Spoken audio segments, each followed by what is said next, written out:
Hi, ನಾನು Sudeep from tech in Kannada. Finally ಗಮನಿಸ್ತಾ ಇದ್ರೆ ಇವತ್ತು ನನ್ನ ಮುಂದೆ OnePlus Nord 2 ಸ್ಮಾರ್ಟ್ ಫೋನ್ ಇರುವಂಥದ್ದು. ಇದು ಆ್ಯಕ್ಚುಲಿ OnePlus ಅವ್ರು ಕಳಿಸಿಲ್ಲ ಆಯಿತಾ, ನಾನೇ ಪರ್ಚೇಸ್ ಮಾಡಿದ್ದು.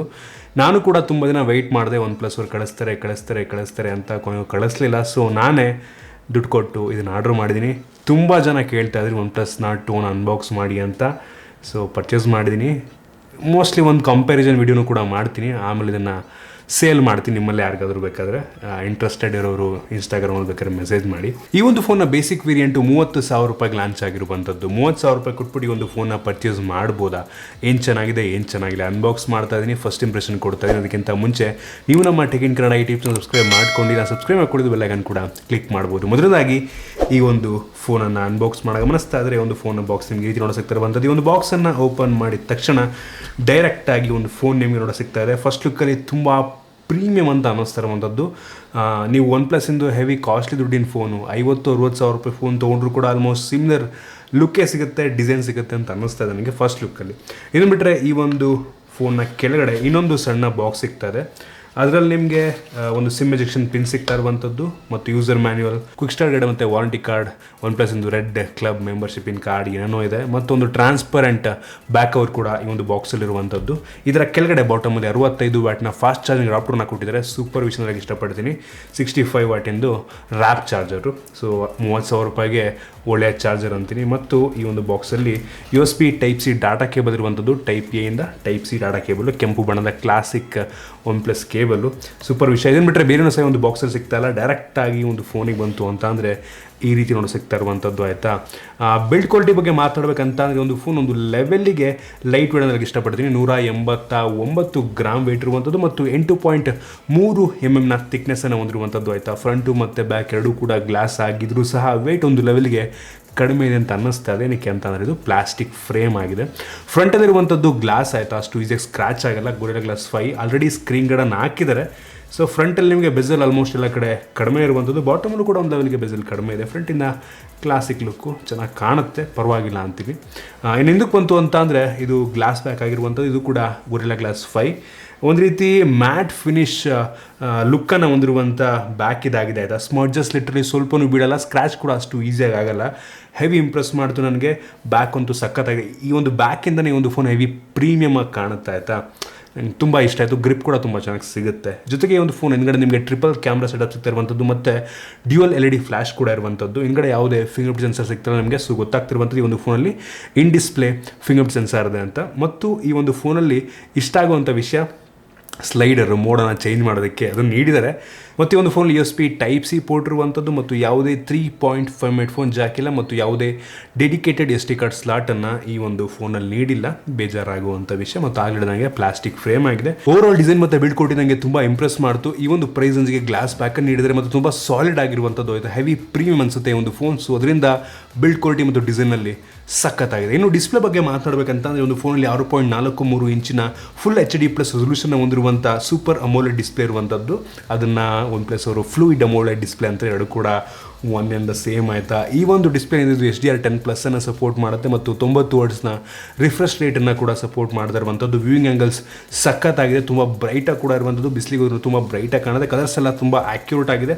ನನಗಂತೂ ಡಿಸ್ಪ್ಲೇ ತುಂಬ ಇಷ್ಟ ಆಯಿತು. 120 ಹರ್ಟ್ಸ್ನ ರಿಫ್ರೆಶ್ ರೇಟ್ ನೀಡಿದ್ರೆ ತುಂಬ ಕ್ರೇಜಿ ಆಗಿರ್ತಿತ್ತು. ಬಟ್ 90 ಹರ್ಟ್ಸ್ ಕೂಡ ಪರವಾಗಿಲ್ಲ, ತುಂಬ ಸ್ಮೂತ್ ಆಗಿ ಕೆಲಸವನ್ನು ಮಾಡುತ್ತೆ ಅಂತ ಅನ್ನಿಸ್ತು ನನಗೆ. ಇನ್ನು ವೇರಿಯಂಟ್ಗಳ ಬಗ್ಗೆ ಮಾತನಾಡಬೇಕಂತ ಅನಿಸಿದ್ದಕ್ಕೆ ಒಂದು ಫೋನ್ 2 ವೇರಿಯಂಟಲ್ಲಿ ಲಾಂಚ್ ಆಗ್ತಿರುವಂಥದ್ದು. ಒಂದು 8GB RAM ಮತ್ತು 128 GB ಸ್ಟೋರೇಜ್ ಮತ್ತು ಇನ್ನೊಂದು 12GB RAM ಮತ್ತು 256 GB ಸ್ಟೋರೇಜ್. ಇದರಿರುವಂಥ ರ್ಯಾಮ್ ಬಂದುಬಿಟ್ಟು LPDDR4X ರ್ಯಾಮ್ ಆದರೆ ಸ್ಟೋರೇಜ್ ಬಂದುಬಿಟ್ಟು UFS 3.1 ಸ್ಟೋರೇಜು. ಕ್ರೇಜಿ ಅಂತ ಹೇಳಕ್ಕೆ ಇಷ್ಟಪಟ್ಟು. ತುಂಬ ಫಾಸ್ಟಾಗಿ ಅಪ್ಲಿಕೇಶನ್ ರೀಡ್ ಆಗುತ್ತೆ, ರೈಟ್ ಆಗುತ್ತೆ, ಅಪ್ಲಿಕೇಶನ್ ಇನ್ಸ್ಟಾಲ್ ಆಗುತ್ತೆ, ಓಪನ್ ಆಗುತ್ತೆ. ಸೊ ತುಂಬ ಸ್ಮೂತ್ ಎಕ್ಸ್ಪೀರಿಯನ್ಸನ್ನು ಈ ಒಂದು ಸ್ಟೋರೇಜ್ ನೀಡುತ್ತೆ. ಸೊ ಹೆವಿ ಇಂಪ್ರೆಸ್ ಮಾಡುತ್ತೆ. ಇನ್ನು ಡೈರೆಕ್ಟಾಗಿ ಪ್ರೋಸರ್ ಬಗ್ಗೆ ಮಾತನಾಡಬೇಕಂತ ಅಂದರೆ ತುಂಬ ಪವರ್ಫುಲ್ ಆಗಿರುವಂಥ MediaTek ಪ್ರೋಸರು Dimensity 1200 ಪ್ರೋಸರ್ ಈ ಒಂದು ಫೋನ್ ಇರುವಂಥದ್ದು ಆಯಿತಾ. ಹೆವಿ ಪವರ್ಫುಲ್ ಆಗಿರುವಂಥ ಪ್ರೋಸರ್. ನಾನು ಅಂಥದ್ದು ಬೆಂಚ್ ಚೆಕ್ ಮಾಡಿದಂಗೆ ಸುಮಾರು 6 ಲಕ್ಷ 5,90,000 6 ಲಕ್ಷದ ಮೇಲೂ ಕೂಡ ಈ ಒಂದು ಫೋನ್ ರೇಟಿಂಗ್ ನೀಡಬಲ್ಲಂಥ ಸಾಮರ್ಥ್ಯವನ್ನು ಹೊಂದಿರುವಂಥದ್ದು. ಯಾವ ಗೇಮನ್ನು ಬೇಕಾದರೂ ನೀವು ಹೈ ಸೆಟ್ಟಿಂಗಲ್ಲಿ ಆಡ್ಕೊಬೋದು, ಯಾವ ಅಪ್ಲಿಕೇಶನ್ ಬೇಕಾದರೂ, ಹೆವಿ ಅಪ್ಲಿಕೇಶನ್ ಬೇಕಾದರೂ ಇದು ರನ್ ಮಾಡ್ಬೋದು. ತುಂಬ ಸ್ಮೂತಾಗಿ ಕೆಲಸವನ್ನು ಮಾಡುತ್ತೆ. ತುಂಬ ಒಳ್ಳೆಯ ಪ್ರೋಸರ್. ಈ ಒಂದು ಪ್ರೈಸ್ ರೇಂಜ್ಗೆ ತುಂಬ ಇಷ್ಟ ಅಂತ ಪ್ರೋಸರು. ಯೂಶ್ವಲಿ ಪ್ರೈಸ್ ರೇಂಜಲ್ಲಿ ಆಲ್ಮೋಸ್ಟ್ ಕೆಲವೊಂದು ಫೋನ್ಗಳಲ್ಲಿ ಇದೇ ಪ್ರೋಸರ್ ನಿಮಗೆ ಸಿಗುತ್ತೆ. ಸೊ ನನಗೆ ಪ್ರೊಸೆಸರ್ ಏನು ಬೇಜಾರು ಮಾಡಲಿಲ್ಲ. ಇನ್ನೊಂದು ಫೋನ್ ಇರುವಂಥ ಕ್ಯಾಮ್ರಾ ಬಗ್ಗೆ ಮಾತನಾಡಬೇಕಂತಂದರೆ ಒಂದು ಫೋನಲ್ಲಿ ರೇರಲ್ಲಿ ಟ್ರಿಪಲ್ ಕ್ಯಾಮ್ರಾ ಇರುವಂಥದ್ದು. ಅದರಲ್ಲಿ ಮೈನ್ ಸೆನ್ಸರ್ 50 ಮೆಗಾಪಿಕ್ಸೆಲ್ನ ಮೈನ್ ಸೆನ್ಸರ್ ಇದಾಗಿದೆ. 1.9 ಅಪರ್ಚರ್ ತೆಗೆಯುವಂಥ ಫೋಟೋ ನನಗೆ ಇಷ್ಟ ಆಯಿತು ತುಂಬ.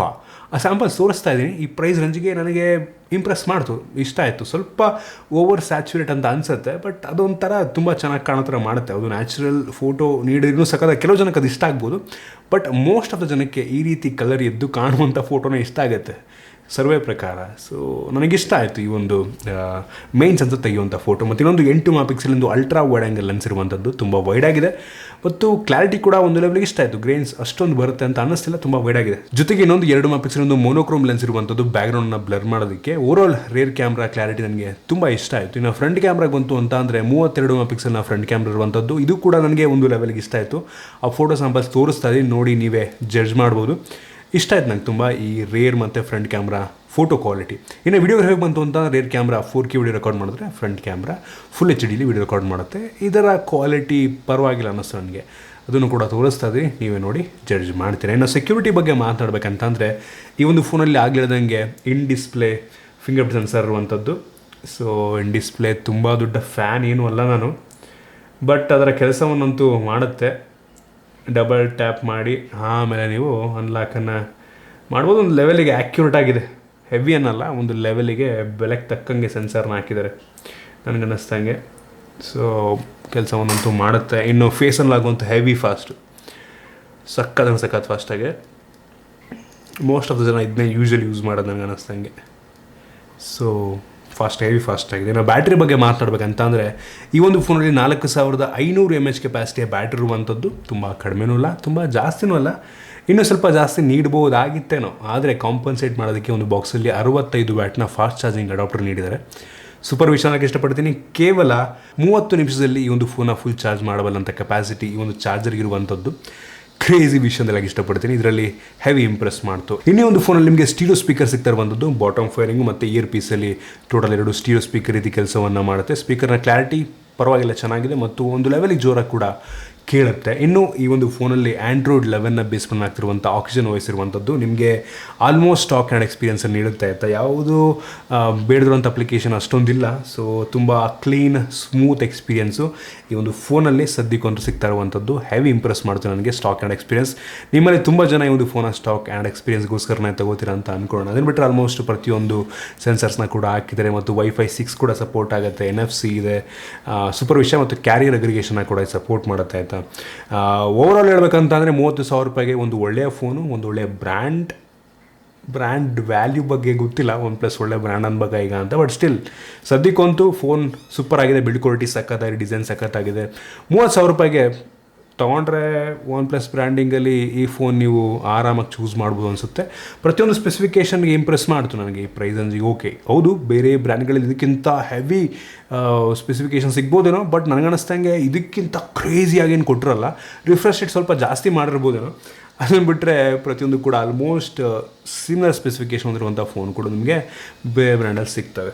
ಸೊ 30,000 ರೂಪಾಯಿಗೆ ಒಂದು ಒಳ್ಳೆ ಆಪ್ಷನ್ ಆಗ್ಬೋದು ಅಂತ ನನಗಂತೂ ಅನ್ನಿಸ್ತಾ ಇರುವಂಥದ್ದು. ನಿಮ್ಗೆ ಇದ್ರ ಬಗ್ಗೆ ಏನಿಸುತ್ತೆ ಕೆಳಗಡೆ ಕಾಮೆಂಟ್ ತಿಳಿಸ್ಬೋದು. ನಿಮ್ಮ ಇಷ್ಟ ಬಿಟ್ಟು ಲೈಕ್ ಮಾಡಿ, ಶೇರ್ ಮಾಡಿ. ಈ ರೀತಿ ನಮ್ಮ ಬೇರೆ video MediaTek Kannada YouTube subscribe ಮಾಡ್ಕೊಳ್ಳೋದು ಬೆಲ್ ಐಕಾನ್ ಕೂಡ ಕ್ಲಿಕ್ ಮಾಡ್ಬೋದು. ಸಿಗೋಣ ಮುಂದೆ.